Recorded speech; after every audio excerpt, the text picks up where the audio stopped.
Drama serial गिरफ्त में आज की एपिसोड में अनीशा और मुराद शॉपिंग करने के लिए बाहर जाते हैं तो रूही को बड़ा गुस्सा आता है। वो कहती है कि अच्छा उसको शॉपिंग पे लेके जा रहे हैं, मुझसे इतना बात तक करना गवारा नहीं करते। वो कहती है चलो मैं प्लान बनाती हूँ।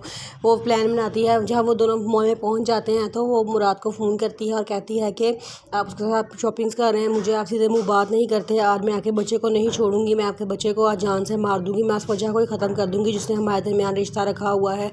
मुराद कहता है कि तुम कैसी बातें कर रही हो, तुम होश में तो हो। वो कहती है कि मैं सही कह रही हूँ, मैं आज ये काम करके दिखाऊंगी, आज मैं इस बच्चे को दुनिया से ख़त्म कर दूंगी। मैं छत पे जा रही हूँ, अगर अपने बच्चे को बचा सकते हैं तो आ जाए। मुराद अनीशा से कहता है कि मुझे ऑफिस से बड़ी कॉल्स आ रही हैं, मैं फटाफट अपना काम निपटा के आता हूँ, तुम यहाँ पे विंडो शॉपिंग करो। अनीशा कहती है कि अच्छा चलो ठीक है। पहले तो वो मानती नहीं है, फिर बाद में वो मान जाती है। तो मुराद घर आता है, बड़ी तेज़ से गाड़ी चलाता है। जब वो घर पहुँचता है तो सारे घर में अनीशा को ढूंढता है, रूही को ढूंढता है, उसे कहीं रूही नज़र नहीं आती। वो सीधा छत पे जाता है, देखता है वहाँ रूही छत पे खड़ी होती है, अपने बच्चे को पकड़ के उसको नीचे फेंकने लगती है। तो मुराद कहता है कि रूही ये क्या हरकत है तुम्हारी। रूही कहती है कि आगे मत आइएगा, मैंने आपके लिए किया कुछ नहीं किया और आप जो है मेरे से निकाह नहीं कर सकते। मैं आज इस बच्चे को ही ख़त्म कर दूँगी ताकि हमारा आपस का रिश्ता ही ख़त्म हो जाए। लेकिन आपने जो मेरे साथ किया है ना, मैं आपको सारी ज़िंदगी माफ़ नहीं करूँगी। आपने मेरे इतना बड़ा दाग लगा दिया है कि मैं अपने शोहर के होते हुए भी मैं उसको अपने करीब नहीं आने दिया था। वो उससे बड़ी बातें सुनाती है, लेकिन मुराद उससे बड़ा मना करता है कि इस बच्चे को ना कुछ ना करना, इस बच्चे को मेरे हवाले कर दो। कहती है कि हाँ आपको इस बच्चे की ही फ़िक्र है, आपको मेरी कोई फ़िक्र नहीं है, आपको सिर्फ बच्चे की परवाह है, आपको मैं कुछ भी नहीं लगती आपकी, जिसने आपको इतना कुछ कर दिया है, आपको बस उसी की परवाह है। आज मैं ये बच्चा ख़त्म कर दूँगी। मुराद कहता है कि रूही मैं कह रही हूँ कि ये बच्चा मुझे दे दो, लेकिन रूही कहती है कि नहीं। जब मुराद थोड़ा सा आगे बढ़ने लगता है तो रूही बच्चे को पकड़ के फटाफट नीचे फेंक देती है।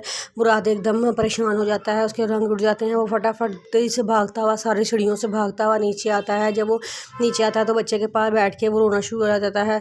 थोड़ी देर बाद वो बच्चे का जब वो सीधा करता है देखता है कि वहाँ बच्चा नहीं होता बल्कि गुड़िया होती है।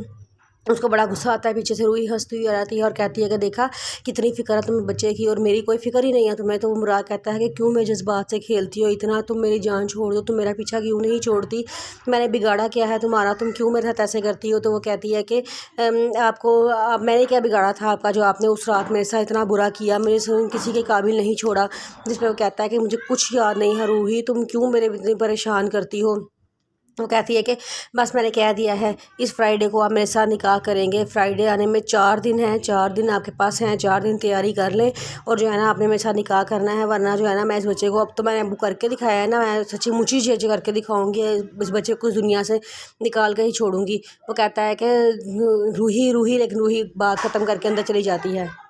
सार रूही के पास आता है और आगे कहता है कि मैं चाहता हूँ कि भाई और भाभी के दरमियान जो फासले हैं ना उनको ख़त्म करने में आप मेरी मदद करो।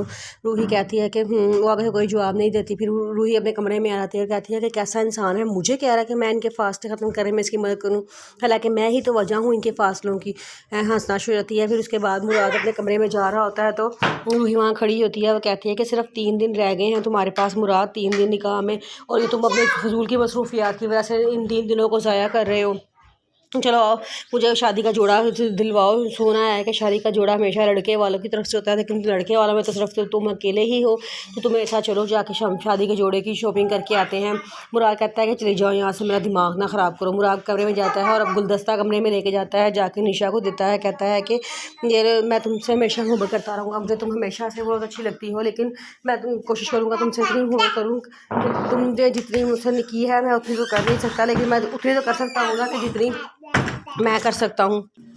फिर अनीशा रूही ज्वेलर की शॉप पे पहुंच जाती है।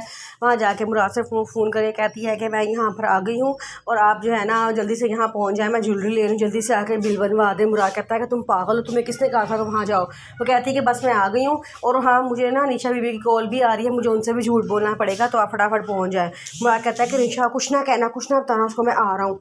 मुराद फटाफट ऑफिस से निकल के वहाँ पहुँच जाता है।